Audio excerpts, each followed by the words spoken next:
Good afternoon, and welcome to Clearwater Jazz Holiday Foundation's Young Lions Jazz Master Virtual Sessions. We have a special treat for you today. Today's educator is Mark Feinman, and his topic is what I love about Ari Hoenig. As you know, Mark is no stranger to Clearwater Jazz. You probably checked out some of his past topics, from history of rhythm section and collaboration, the quarter note system, a rhythmic guide of creativity. He also did something neat on triplets. It's exploring triplets, comping, solo, and coordination. So he's been here many, many times, but he's going to give us some great information on Ari Hoenig today. If you don't know Mark, I'm just going to read a little bit about him. Phenomenal guy. I've been knowing him for a while. He's very integral in the Tampa Bay area and beyond in our jazz community. But Mark is a drummer, composer, and educator who is inspired by individual human experiences and a diverse range of musical influences. He has extensive performance experience playing with many wonderful musicians. Mark was awarded an Emerging Artist Grant from Creative Pinellas, the Think Small to Think Big Grant, a Jazz on Edge 13 and 13 commission, and a Project Gen Yes residency to present a multimedia project raising awareness for Alzheimer's disease at the Studio 620. He's also a drum set instructor at St. Petersburg College. And as you know, he's part of La Lucha. Man, one of my favorite groups here. I love hearing them in Tampa Bay. They're a Tampa Bay-based trio. Their music ventures into a wide variety of musical styles and offers a fun mix of genres under the jazz umbrella. And I even hear you have a new album out now. I know you can listen to all media outlets, and I've been enjoying that too. So without any more delay, Mark, welcome back to Young Lions Jazz Master Virtual Sessions. The stage is all yours. Thank you so much. Thank you for having me. Thank you, Michael. Thank you so much to the Clearwater Jazz Holiday Foundation and education programs and Young Lions. I absolutely love working together, and it gives me a chance to reach out and speak about my favorite thing, which is music, and specifically jazz.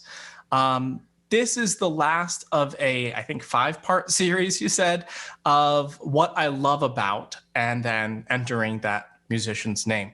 I've done these in chronological order, starting with early jazz drummers. We didn't go all the way back to the beginning, but we started with one of the main innovators, which was Papa Joe Jones. And I encourage you, you're welcome to watch any of these in any order.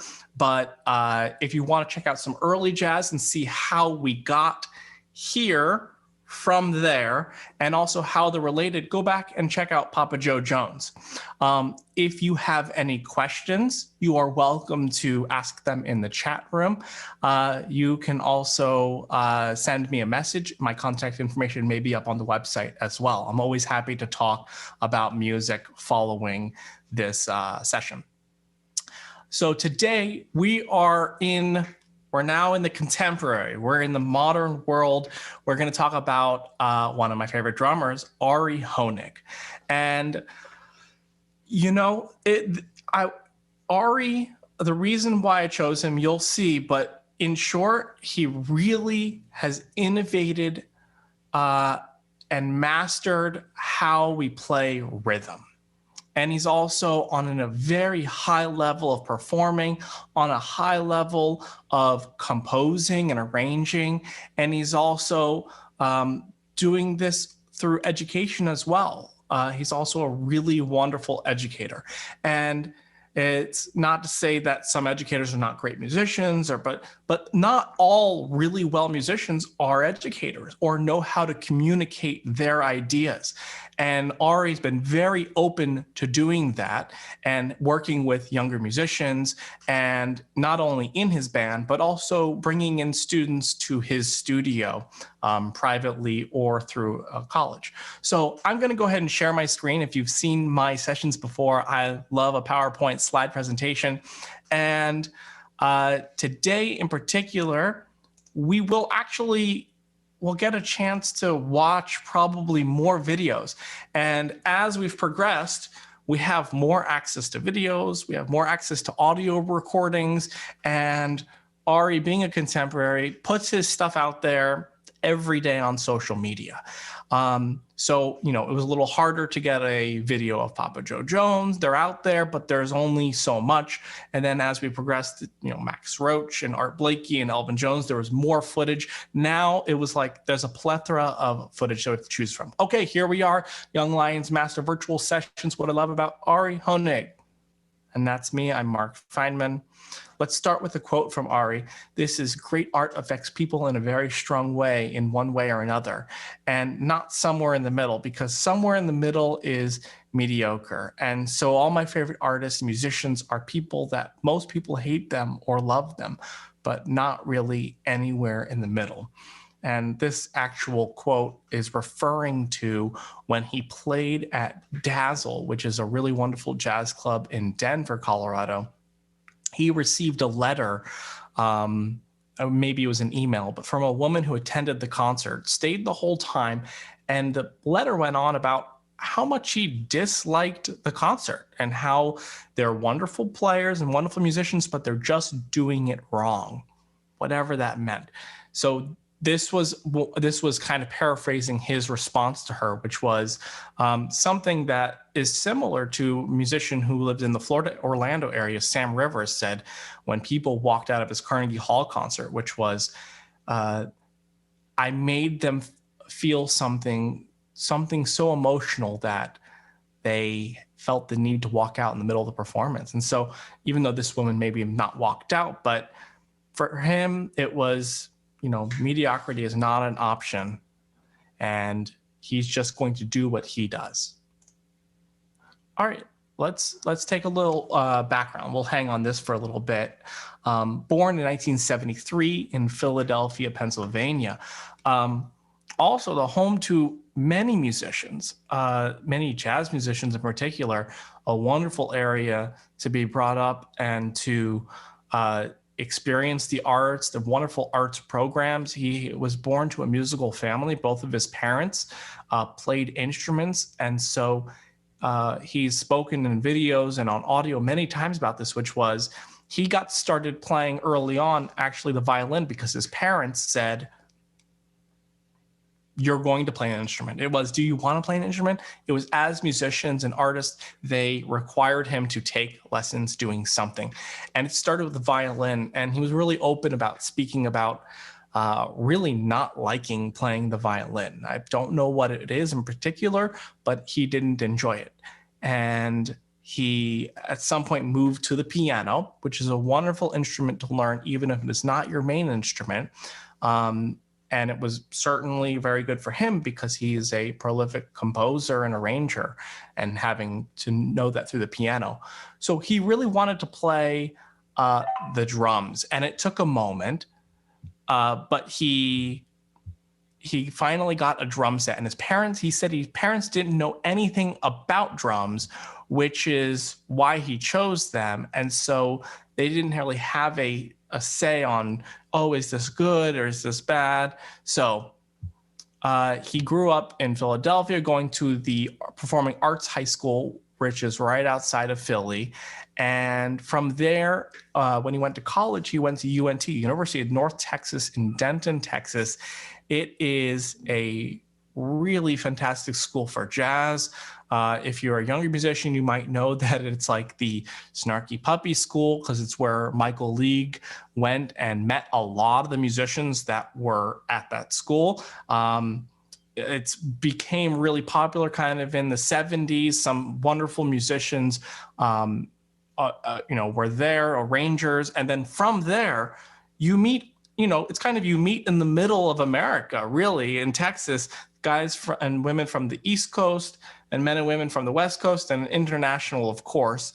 And then from there, a lot of those people, they go to New York or they go to LA or they go somewhere else. But that was kind of the two places that musicians would go afterwards. And you create this wonderful connection. But Denton in itself is a really fantastic music city. So from there, he actually transferred to William Patterson, which is in New Jersey. He really wanted to be closer to New York because it's kind of like the jazz mecca, of course.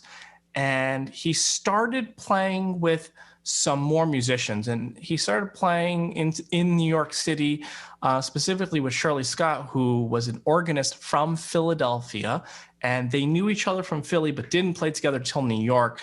And from there, he just started getting onto the scene. And right after he graduated from William Patterson, he moved to New York City, and he started leading his own groups. He started co-leading groups with other musicians, and he was a sideman. The difference between the three, if you don't know, is a sideman is called to do a gig. You play somebody else's music, you play their arrangements, you show up into their rehearsal. Sometimes you just show up and read music. You're not somewhat as steady all the time. You're playing in a lot of different groups. And this is really good for anybody who's a younger musician or a musician of any age that is interested in being a sideman. You have to be very diverse in your playing. You have to have a really large palette of, what you can do. It's not necessary, but if I know specifically Ari was studying Latin, a lot of different Latin styles and Brazilian styles. So he was playing in those groups. He was swimming in those pools. He was really good at the bop thing, at playing bebop. So you're playing with musicians who are playing bebop. He's exceptional at playing more modern and kind of odd time signatures. And so you're going to get called to do that as well. And you swim in those pools. So you play with a bunch of those people. And from there, he started co-leading groups, meaning him and another musician, in particular pianist named Jean-Michel Pilk from France. They started co-leading a group, and they would have occasional different musicians in it. A bassist named Francois Mouton was a regular bassist in it, but the two of them both brought songs and arrangements to the group, and they started playing everywhere, all over New York, all over the metro state. And then they started traveling extensively. And from there, Ari started putting together his own band, groups of 9 people, groups of quintet, a quartet. And something really important happened, which was he got a steady gig. And that was at Smalls Jazz Club, which is in Greenwich Village. If you've ever been there or if you've not been there, it is one of the coolest places to see multiple groups in one night. You see really large jazz names in jazz or in music. And then you also see new and upcoming musicians. I myself had performed there, sometimes it was after Ari had performed and you're like, mind is blown, which we'll see in some videos. And then you're like, well, I go play music now. And you're in that same, again, pool. So Ari has a Monday night steady. It is still happening. He's been doing this for years, for probably a little over a decade. And every Monday he brings in a different group, meaning you're seeing new and upcoming musicians. You're seeing musicians that you might know. You're seeing duos, quintets, trios. Sometimes he's done odd instrumentations, him and a harpist, a Colombian harpist, 2 drums, him and a singer, him and a whatever. Sometimes it's solo drums. You're going to find Ari Hoenig around New York City playing a lot of different stuff. It's not just one thing. And this kind of, the way he runs his group, it kind of reminds me of what we spoke about last week with Art Blakey, and Blakey being a band leader and bringing in fresh and new talent to his groups.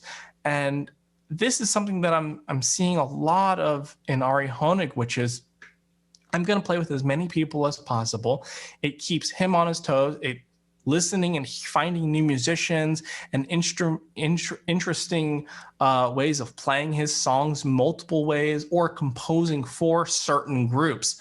This is a really great way to keep your creativity going, is being interested and staying interested and surrounding yourself with collaboration.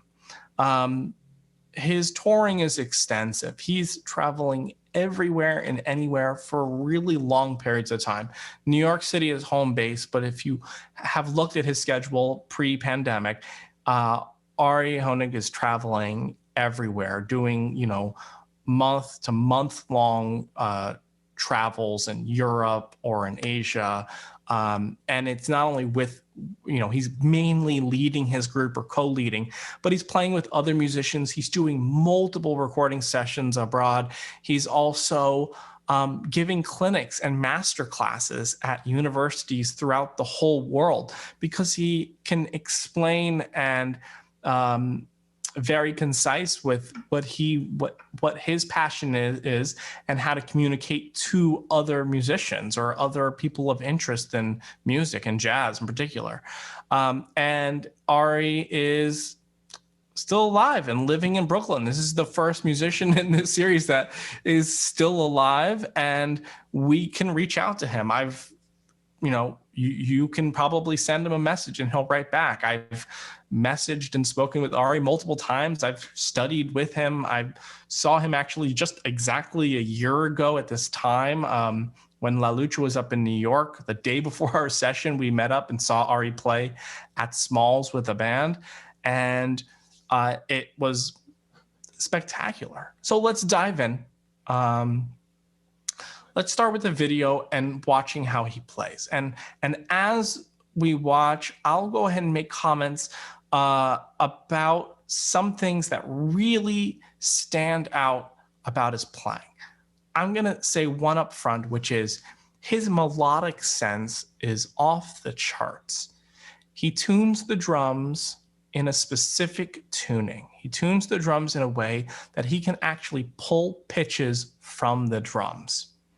Meaning, in this track, you'll hear him actually play kind of like a little melody, a little a song that you may recognize on the drums. This is not very common unless you have multiple drums and you tune them chromatically, or however you melodically tune your drums. But he's only using a traditional drum setup: 2 toms, snare, bass, and maybe 2 cymbals and a hi-hat, with traditional jazz setup. No different from the other guys that we listened to before in this series, but except he's pulling out melody. His sense of time is really good. So having really good time and a really melodic sense and rhythmic sense is really good. So let's go ahead and listen, and then I'll make some more comments and we'll learn more about Ari along the way.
Okay, so I wanted to play the whole thing because it's really beautiful. So this is actually an advertisement for Evans drum heads. So he's playing the heads quite a bit. But if you didn't catch the song, it's This Little Light of Mine, I'm Gonna Let It Shine, which he's played a number of ways, sometimes with mallets, sometimes he's singing along with it, but the melody is very clear, and then he solos over top the melody, playing around with the melody. You can see how it's not the way that the other drummers that we checked out are playing based off of rudiments. The rudiments are there, and it's great to know your rudiments as a musician. But what's there, what I mean by rudimental playing is, flams and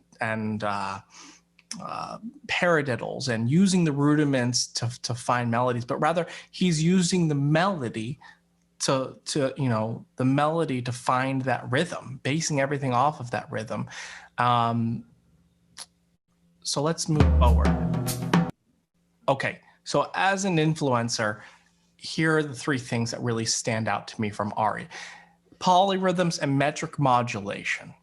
What do I mean by that? Polyrhythms are playing multiple rhythms at the same time. He has 4 limbs, and he knows how to play them independently, or rather co-independently together, playing multiple polyrhythms so you can decipher or feel multiple rhythms happening at the same time. What is metric modulation? Metric modulation is you have a pulse and you feel that pulse, and then the feeling of something else is happening underneath it. It feels like it might be faster or slower, but you can move between time signatures, between 3/4 to 4/4 into 6/8, but all still being able to hear the melody or feeling the pulse of the song moving. And this is a really cool way of diving into a song and exploring it, and feeling it and hearing it in different ways, and making an arrangement out of something, or just doing something interesting rhythmically with the song. Do you have to have metric modulations? No, you don't. But does it make it really fun? Yes. Is it somewhat difficult at first? Yes. I would like everybody to try metric modulations and to feel polyrhythms and to feel the way you can move a song and how it can feel and change and be different from how you normally play it or hear it. Metric modulations, you normally want to work on that, with a metronome, or working on that by listening to music, or with the other musicians that you're playing with, because if you decide to change the metric of the song, if you decide to go into 6/8 when the song's in 4/4, you don't want to throw everybody for a loop and then they're lost. You want to do that together, which is why Ari, as a band leader, also a co-leader, has that with his groups. He works on that with them. Next, as an influencer, composer, and band leader. He's bringing in a lot of compositions, so much so that he's published his own Ari Hoenig songbook. I think there might be 2 volumes, or he just keeps adding to the same one. And his songs are great to play. They're really fun to listen to. They're not just your typical swing song. They're modern. Sometimes they're funky. So as an educator, and I spoke about that, and we'll get to hear him talk as well, as he is a really wonderful educator and clearly explains everything. Okay, and here's one. So this is part of, he's on Patreon. He's also part of something called mymusicmasterclass.com. And he brings his knowledge of jazz drumming to an audience online in particular. And here he is talking about playing a regular swing groove, but playing what's called an ostinato. An ostinato is a repeating pattern over and over again. You find a rhythmic pattern and it's repeated. And here he is playing an ostinato, a grouping of 5 notes, 5/4, and that pattern repeats. And then he's going to play a popular jazz song in his bass drum as a melody. And this is a really great way of practicing independence. So we'll watch some of this. Here's Ari. Here's another idea that I've been working on a little bit. It's an ostinato, and I love working with ostinatos. Like my a lot like my systems book. But this is not in my systems book. So it's this ostinato is a grouping of 5 triplets.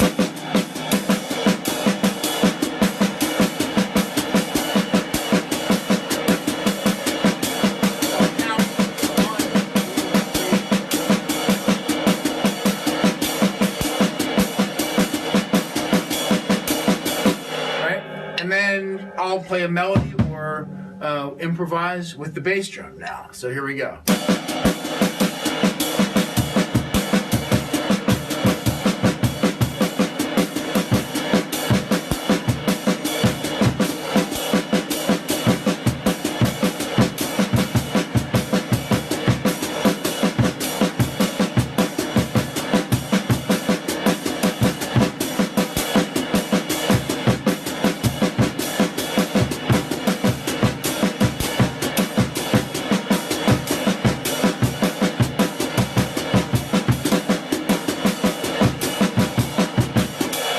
So you get the idea. Maybe I'll take a melody. I'll play,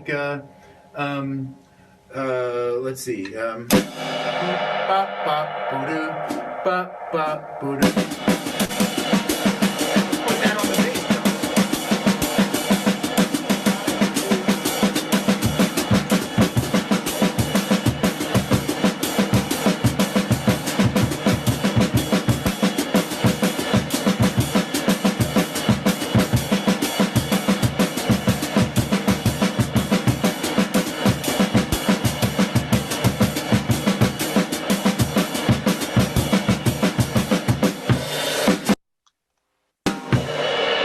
So you can see how this is really advanced playing. And I want to point out that this may not be the most musical thing. It can be quite confusing if you're like, wait, 5 and the why would you be doing that? Let me first say that this is a great practice. This is a great tool for practicing, and it's about exploration. And Ari is always about finding and pushing the limits of being able to understand and play rhythm and feel rhythms in a different way, and also being able to have really good coordination and technique, playing those at multiple speeds, playing them with dynamics. And it's an exercise, being able to know that you can do that. I always say it's really good to have headroom. Like if you look at a car that drives really fast, or that could drive fast, if you look at your speedometer, or, you know, it can go 280 miles per hour. Do you ever go 280 miles per hour? No. If we did, it's breaking the law, but it also, you might explode. The car might explode, and you don't want to do that. That's why we go 80, 90, but we have that headroom. So let's talk about musical headroom, being able to know that you can do these things. You don't ever want to get up on the stage or into your room or playing with other musicians and not being able to get something out that you hear. It's a struggle. You want to be able to have that conversation and converse well with other musicians. Same as when we're speaking, we can be able to, as I'm messing up words, we can be able to communicate what we want. And if we can't find the word, we find another adjective or noun. And so having a large bag of repertoire, and so this is just a really wonderful exercise. And if it does come out melodically, or somehow you arrange all of those parts for your band to play, you can be able to tap into that rhythmically. So it's about exploring rhythmically.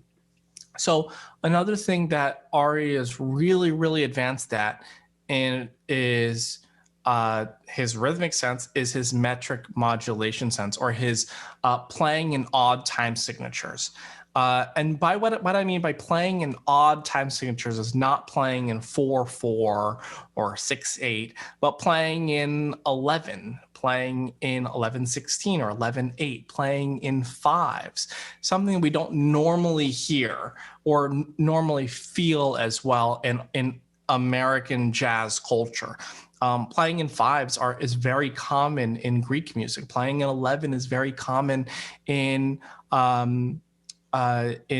some in South Indian music. But here it's not. We're used to, 2 and 4. And even in pop music, that snare drum on 2 and 4 or a big 3, those are, so we've kind of boxed into this. We play in this time signature. But Ari really knows how to compose, or wants to compose and explore what that feeling is, and feeling as comfortable in 11. So let's check out this song. This is from a radio program called Soundcheck at WNYC. It's their NPR station. And he's playing a song, I think it's called Arrows and Loops, and it's in 11. And don't worry about trying to count it, but really just try to feel where the melody is and where it lands, or where you think it lands.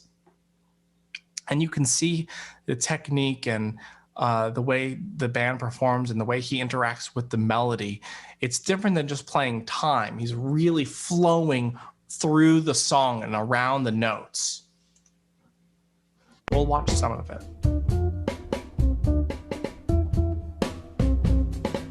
Arrows and Loops, name of the song.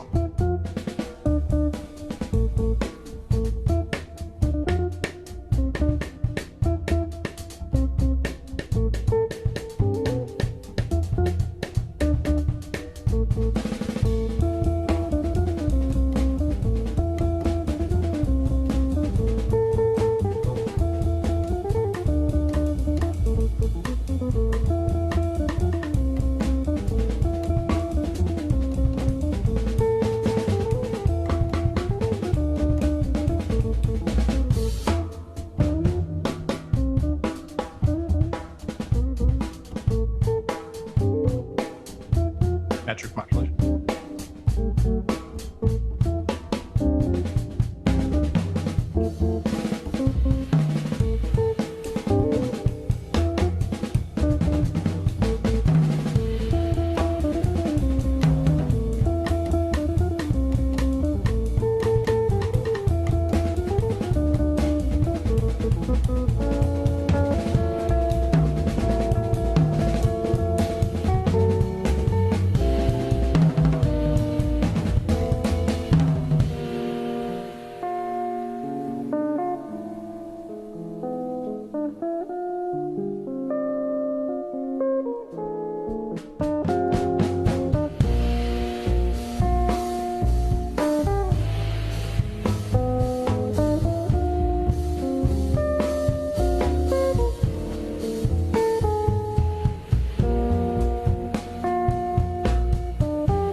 I'm going to stop it there because I know we've got a lot more videos, but you should definitely check this one out if you want to continue it. But you can see how in that middle section, they actually go to like a 6/8 or big 3. And it kind of gives this like, oh, I know this feeling of 3. But everything else is really based around this really cool melody. And it's an odd signature. It's a great bass line. This is Gilad Hexelman on guitar, wonderful Israeli guitarist, and the bassist is Orlando Fleming. I'm sorry that I didn't have them credited here on the bottom as I usually do. So here's another, this is an audio recording from his record Bert's Playground, a really cool tune called Green Spleen. I'm going to explain what's happening here. In the beginning, there's a really long intro. I'm only going to go up to the solo section, but in the beginning, it's just an intro. You can kind of feel the time. When the melody comes in, it's this really kind of cool bebop funk melody. But I think it's 8 bars, that little motive that he plays, if you'll hear it, he moves it back by 1 quarter note. It's all in 4/4, but he makes it feel like, it's displaced. And what I really love about Ari's playing and his compositions is that it's not about feeling the time, really. It's about just living in that world. It's about just kind of like, you know, if you're looking at an astronaut in space and how they're just kind of floating and you don't know if they're upside down or there is no upside down. It just is. And it's just, you are in this universe of music and vibration and sound. And it's, nobody's worried about, you know, I mean, yes, they're worried about where beat one is or where the sections are, and they do actually are counting. But what I'm saying is, musically, as we listen, we're just ingesting and feeling, rather than like, okay, let me feel where this is. That's not fun. It's really cool to go to a sporting event and just have a good time and enjoy the game and not worry about the technicalities of anything else. Okay, Ari Hoenig and his group, Green Splain.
Sorry, I'm pressing pause on Chris Potter. Chris Potter is soloing. He's just magnificent. I think it's Orlando Fleming on bass, or it's Matt Penman. I know they're both on this record. Again, Gilad Hexelman is on guitar here. Very cool recording. It gets very insane. At the very end, he starts moving the metrics around and the tempo around even with the drum solo. We're going to move forward because there's so much. Okay, he has one group that's called Punk Bop. And if you're looking, every musician that we've talked about, they're bringing in their influences into their playing, whether it's gospel music or it's swing music. And for Ari, it's growing up in, you know, that 80s and 90s, which is like kind of like a punk vibe. And you can hear that from that recording. So he has actually a group called Punk Bop. He's recorded with them live at Small's Record. It's kind of what it sounds like on that record. And it's very cool. It just has that like I would say that in a simple form, I would say it's I'm playing jazz and wearing a t-shirt vibe. We're not wearing tuxes, we're not wearing ties, we're just playing, and we're using our modern influences, whether it's a guitar with distortion or effects, and on that same record, he's playing standards, Moment's Notice, The Way You Look Tonight, they're swinging, but it's with that same energy of, Green Day or NoFX or whatever punk group that it is that you are listening to. There's a picture from Smalls. This is what it looks like when you go. There's always a mirror right above whoever the drummer is. Here it's Ari. Louis Armstrong is always right in the middle there. And you can kind of see how, just cool the photo looks. Essential listening and viewing. So this is a really great example of his melodic playing. Here he's going to be playing the melody of the song Monin. So here we are, this is a nice, we watched Art Blakey playing Monin, except that it was like that traditional way. Check this out. So not only is he playing the melody on the toms, the group is comping in the key that the drums are in. Then he even changes the key at one point and they follow him. You'll notice the faces. And then on top of that, he starts the solo the same way Lee Morgan did, which is the ba-do-ba-dee-da-da-da. So, and if you don't know what I'm talking about, please listen to the original, learn the solo. This is Ari's version of Monin, and this is a live version. This is in, I think, Dallas, and almost kind of looks like he's wearing a Snarky Puppy shirt, funny enough. But yes, the audience is talking because it doesn't, no matter where you go in the world, the audience somehow has things to say.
Just because we have a little more and we're short on time, but you can really hear that melody. You can see they're having fun. He's taking this whole idea of playing melodically to an actual level of playing melodically, finding the notes, finding some false notes, and really making that happen. In a way, he's really just bringing the sense of rhythm further. So here's a modern version of Take 5. It's not the particular song of Take 5, but he's playing patterns of 5 in his feet, and you can see how just comfortable he is and sure of what rhythm he wants to play in his hands or when he changes the foot. So patterns of 5, playing in 5, but in a really cool new way. We'll just watch a little bit of it.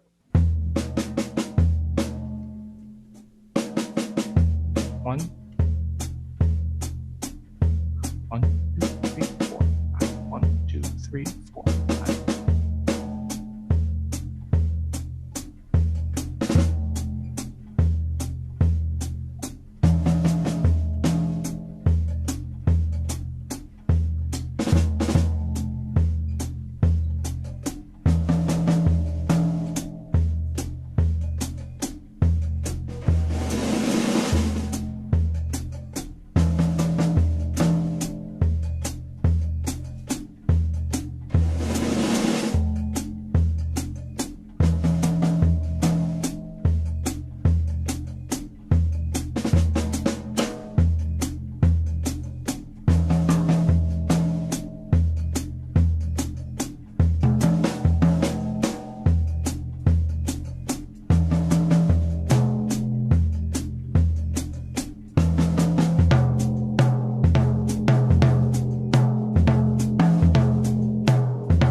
I'll stop it there just because I have a few more and we're less short on time. But here's from the same video about making mistakes. And I just wanted you to hear what he says, and then we'll move on. He's actually being interviewed here. This is on jazzheaven.com. He's being interviewed by another really wonderful drummer named Jared Lippy, who was one of my drum set roommates at one point when I was in college. We went to college together. So what do you do if you make a mistake? Well, I have to be in the mentality that there are no mistakes. Mistakes are all part of the music. I used to play a lot of classical music when I was a kid, and I used to get really nervous before the concerts because the parts had to be played exactly right, you know. I had to play this exact thing at this right time, and if I made a mistake, it was all over. There was really no going back. But as an improviser, I never get nervous, and the reason because I know that I can make my mistakes into something musical or something meaningful. I'll stop there. He then goes on and he tries to make some mistakes, but his mistakes sound really wonderful. And I think that's really, really great what he said. You can check out this video. So what do you do? Okay, here's some really cool recordings that I highly recommend. He has a plethora of recordings. He's been recorded so many times. These are just the ones that I personally know really well and that I could recommend. He's worked with Kenny Warner a whole ton. Kenny Warner also wrote a really wonderful book that you should check out. I don't remember the name of it for whatever reason. It's escaping me, but check out Kenny Warner. Jean-Michel Pilk Trio, Jonathan Kreisberg is a fantastic record. Edmar Castaneda was a wonderful Colombian harpist, and they have a great duo record together. As a leader, he has a ton of records, some of which I've misspelled. Starts in 2000 with Time Travels. The Painter's a beautiful record. The Punk Bop Live one is really cool. Lines of Oppression and Bert's Playground kind of speak in that same language of like modern music. And he even has a couple of records in the last few years, New York Standard and Connor's Days. And those are somewhat in a similar where that he's playing standards and has rearranged them, or he's just playing them and you know, that's the moment of playing all the things you are, the way you look tonight. Here are three some publications that he has. Intro to Polyrhythms. It's a Melbay book. Whoops. And oh, I clicked on a link that brought me to his website. I didn't mean to do that, whether you can see that or not. Okay, the Ari Hoenig Songbook, Systems Book 1. I don't know if he has the new Systems book out yet, but it's similar to that Ostinatos in 5, where he's talking about technique and melodic jazz independence. Here's my takeaway. Mediocrity is not an option. My friend Alejandro Arenas, who's a really wonderful bassist, I play in the group La Lucha with him. His mother has some really wise words that she always says, and they're always in Spanish. And one of them is this, and it's the translated version into English, which is, if you're going to be good, be really good, like be really, really good. And if you're going to be bad, be awful, be really bad. Because mediocrity is not an option. So, and this is just my opinion, but what I'm seeing from Ari Hoenig is that mediocrity is not an option. He's going to perform at the highest level, regardless whether somebody likes it or not. He's just going to strive for that. Exploration and collaboration are creative keys. I'm seeing that in his playing, in his compositions, and his collaborations, and the people that he chooses to spend his time with. Time is the most valuable thing that you have. And so spending it being creative around other people that are creative and make you feel and sound good or look good, even, that, it's important to him, it's important to me. And education is the path forward. And what I really mean is we have to be able to speak about the things that we love or that we want to pass forward to other people. I've met some wonderful musicians and gone up to them and said, hey, how do you do that thing? Or what's that? How do you? And they don't want to give away their secrets.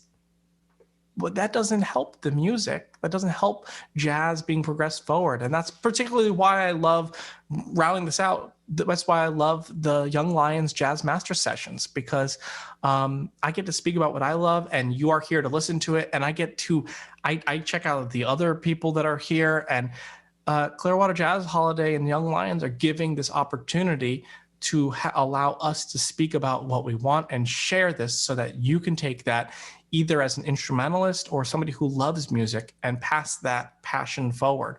We have to have this education in order for this music to go forward.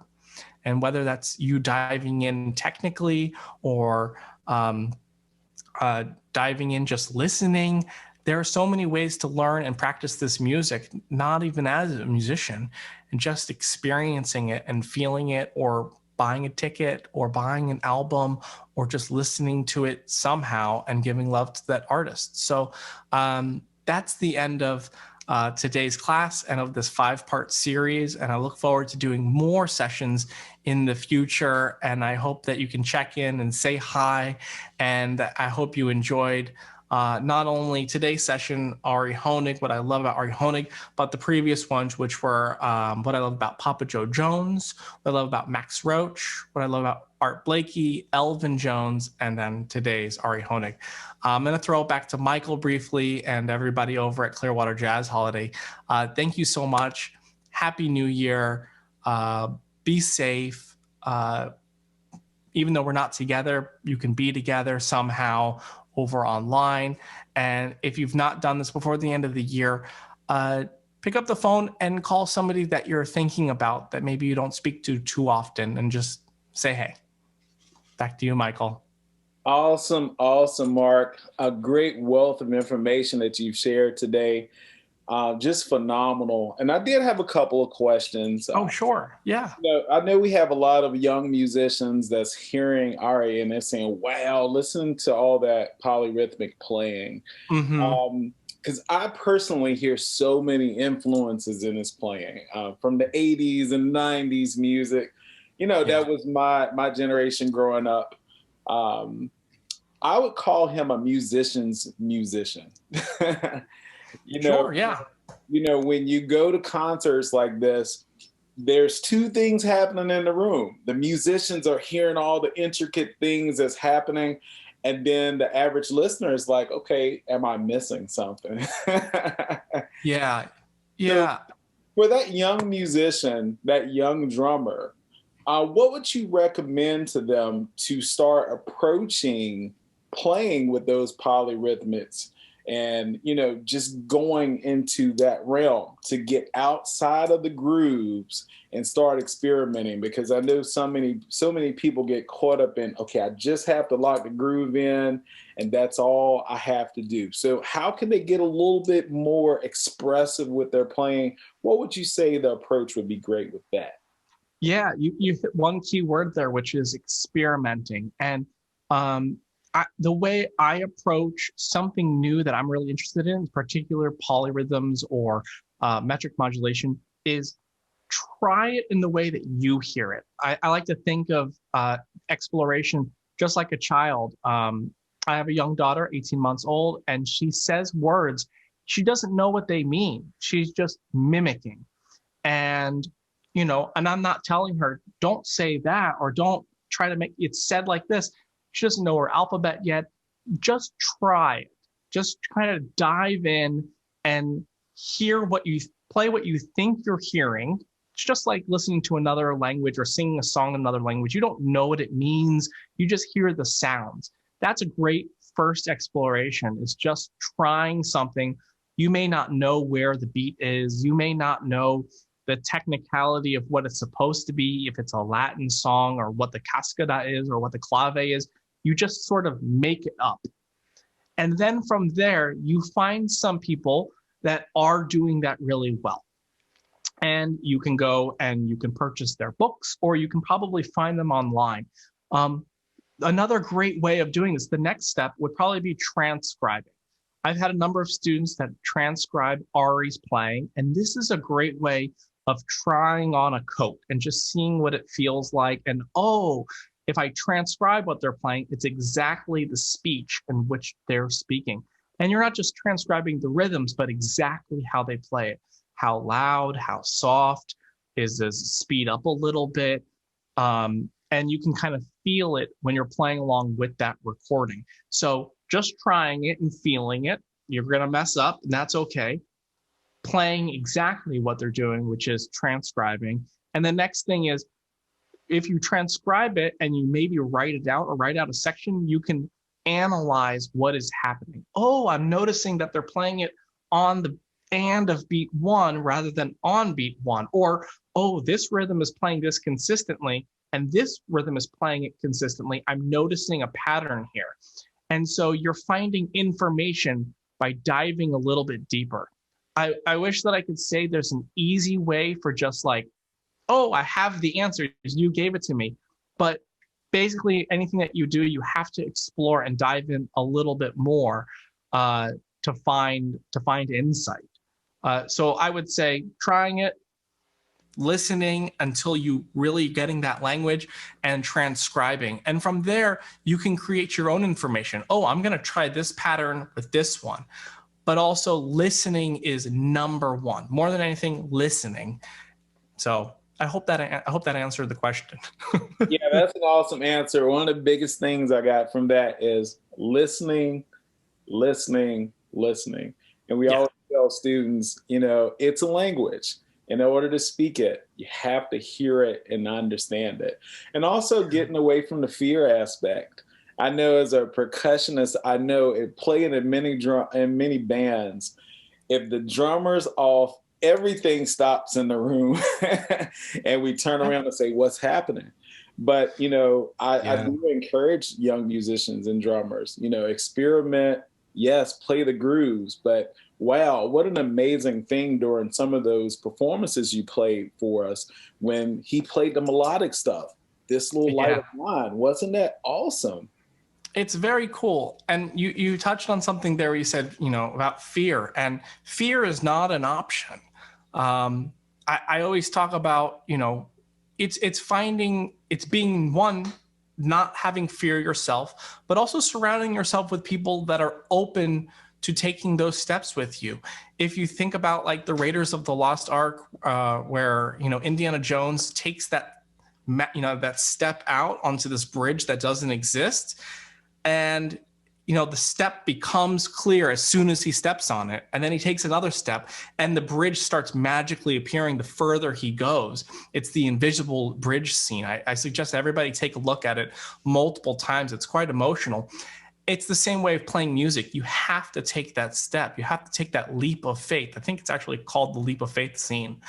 And you're not only doing that yourself, but then you surround yourself with other people that are willing to support you. And if you fall, you'll be okay. This is not Cirque du Soleil. You're not on a tightrope.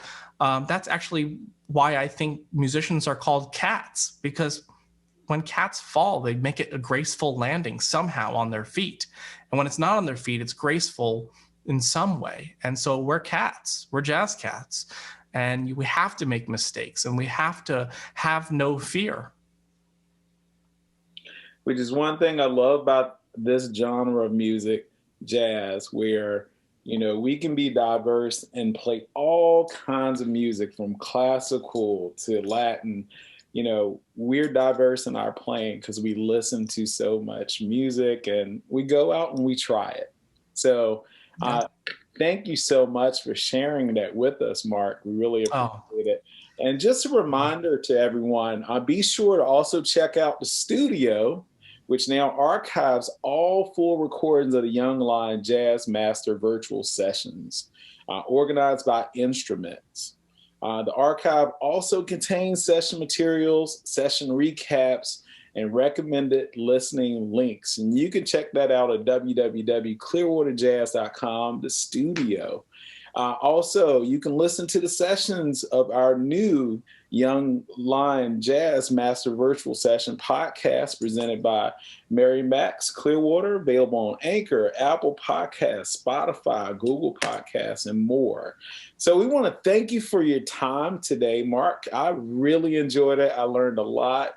I saw some familiar faces in those videos of some other musicians that play with Ari. And I think this is going to be a great tool for our future musicians and even seasoned musicians as well. So thank you for your time today. And thank you, everybody, for tuning in. And keep swinging. Bye, everybody.